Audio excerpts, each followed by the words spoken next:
ამას შეხედეთ რა ვიპოვე ბათუმში. ეს არის პატარა ხინკალუშკები ნაღების соуში. ჩვენ ვართ რესტორან ტიფლიში და ეხლა გავსინჯეთ ძალიან უცნაურ ხინკლებს. პირველი იქნება პატარა ხინკალუშკები ნაღების соуში, სოკოს ხინკალი, თქმა უნდა კლასიკური მთიულური ხინკალი. პირველს გავსინჯავ სოკოს ხინკალს. ხოთაშორის არასოდეს არ გამისინჯავს.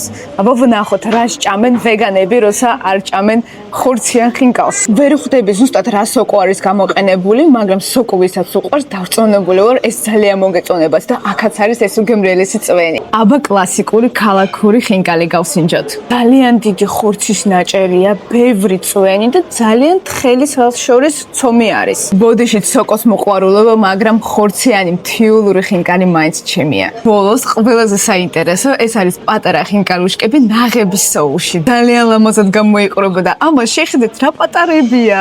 ჩვეულებრივი ხინკლისგან განსხვავებით, აქ იჭმევა მთლიანად კუჭიანად ხინკალი და სხვადასხვა კუჭები ცალკე ვისაც უყვარს, ეს ძალიან მოგეწონებათ, იმიტომ რომ აქ კიდე მაინც შიგნით ხორცია. ნაღების соуსი რაღაც სიტყვას აძლევს, მთლიან ერს და რა თქმა უნდა ხორცი და ეს ხინკლის წვენი მთლიანად აბალანსებს ამ ყველაფერს. ვისაც არ გაქვთ გასინჯული ჯერ ეგეთი პატარა ხინკალუშკები, აუცილებლად უნდა მოხვიდეთ რესტორან ტიფლიში და დავწუნებული ვარ აქაური ულამაზესი გარემო უფრო გაალამაზებს ამ ულამაზესი კერძების გემო.